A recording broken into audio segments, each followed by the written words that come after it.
the radical activist types have this figment in their imagination of the patriarchal oppressor, whoever that happens to be, and that's really a figure of Satan in some sense, right? It's more like the statist symbol of Satan. And then the issue is, who do you put that upon? And they test it. It's like, well, maybe it's you, maybe it's you, maybe it's you. It's like, well, my sense was, no, sorry. First of all, I'm not sure that exists the way that you think it does, and if it does, it's not me, because that isn't what I'm doing. So, and all of this, in some sense, has been a test about that.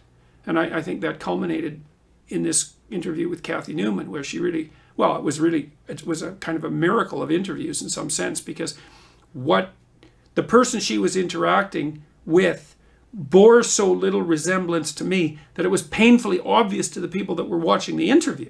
And it really has to be obvious before that becomes obvious, right? Because often, I mean, if I'm watching two people talk and I don't know either of them, if one is confused about the other, how the hell am I going to know? Because I don't know, I can't tell. But in that interview, it's so strange. She made it obvious over and over and over. And I'm not exactly sure why. I don't understand that, because you'd think you were speaking heresy. Yeah, but her job was to she was the Grand Inquisitor. Well, she was making sure that she had done her job to make you look she did. That's it. But you'd think that, look, when you do something so evidently that 3 million people notice, like everyone sees it, you have to wonder why you didn't see it when you were doing it. You know what I mean? She's possessed by the crowd, by the spirit of the time. It's not her particularly. We're all possessed by group things. She's no different. But it was so obvious. That's the thing. Is often that's subtle, and it's almost as if it's almost as if when it becomes obvious like that, when it becomes made so obvious, maybe it's almost done with. Maybe. I doubt it, but you never know. But I mean, if she had just treated you as this is a dignified perspective that we should really take into consideration, how would her bosses think about that? Well, this is the other thing we don't know. Like I don't understand, because I don't know Channel 4 that well. I don't know her journalistic background. I don't know her personal background. I don't know what she was up to in that interview. When I first went in there, I sat for about 3 or 4 minutes with her before the camera started to roll, and she was quite personable, like professional, and like a news, like an anchor person is. They're very professionalized. They have a persona. They're all made up, and they look better than they are. That's what a news anchor looks like. But she was very polite and engaging, and we had a fine little conversation. But as soon as the cameras went on, it was like she transformed into 20 miniature attack pit bulls and was just all over me, and I noticed right away what was going on, and I thought, well, this is peculiar. What the hell is this? What's driving this? And I thought, well, is this her journalistic style? Has she made her career this way? Is this what Channel 4 expects from their newscasters? Is this the state of modern British journalism?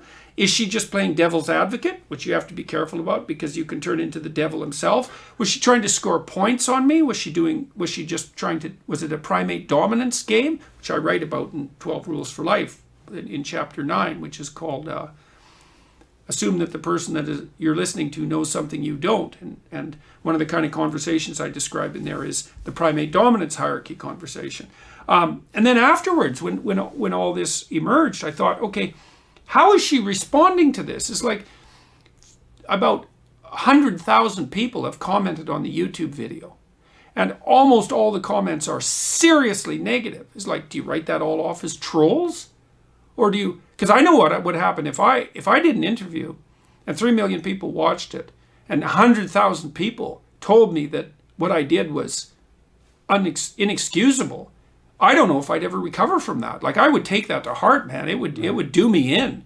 And so I don't understand how is she reacting to that? Is she just saying, oh, it's all like right-wing trolls, which it most certainly is not.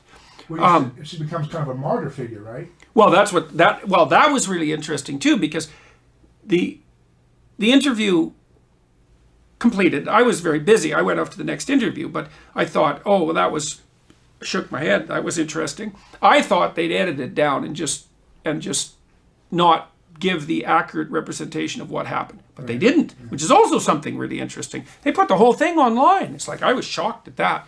And then everybody jumped on that. It was trending on YouTube like mad. And was overwhelmingly critical of Cathy. And I thought, well, that's really interesting. And then 2 days later, The Guardian wrote a newspaper article and said that she was being victimized, right, by all this criticism. And they said, well, we had to bring in a security specialist and, we got the police involved. And I thought, well, the way they wrote the article was, they didn't say, Cathy Newman is in danger, here's the proof. They said, Jordan Peterson is a horrible alt-right, far-right, cult leader with hordes of minions who are attacking this innocent journalist, and there's been threats. It's like, oh, I see. The threats are just the excuse to continue this assault on my character and this ideological war. And then, so I thought that was really reprehensible, and I do believe it was. But then like 20 newspapers picked up that narrative. It was all, oh my God, Cathy Newman is like victim of the week.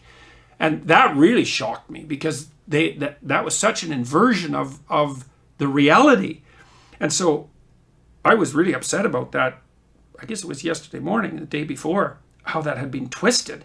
And then I tweeted, I said, because I read the victim thing and I thought, yeah, well, probably not, but there's probably some idiots out there who are going farther than they should. So I tweeted and I said, look, if you're threatening, back off, because we had a conversation. Like, you might not like how it went, and maybe I didn't either. It's not the point. You don't threaten her. That's too far.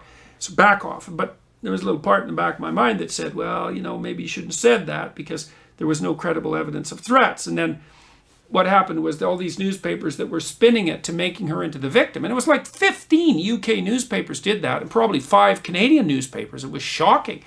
They used the fact that I tweeted in her defense as proof that she was being threatened. And I thought, oh my God, now here I've gone out and said, like a reasonable person would say, back off, hounds, like don't go too far. And then instead of accepting that, let's say, gracefully, they just used it to spin the narrative. But then... But see, they smell that as like a close to apology. I know. They're And saying uncle. I know. Once you say uncle. That's right. Well, that's it. And one of the things I've learned in the last 15 months, and this is my advice to anybody who gets tangled up in this sort of thing, is like, first of all, be careful what you say. Like, don't be incautious. But if you believe what you said, do not apologize, because you're dead. You cannot apologize to a mob. You can apologize to a person. You cannot apologize to a mob. It's an admission of guilt and a sign of weakness. And so, yeah, I would say I skirted apology there.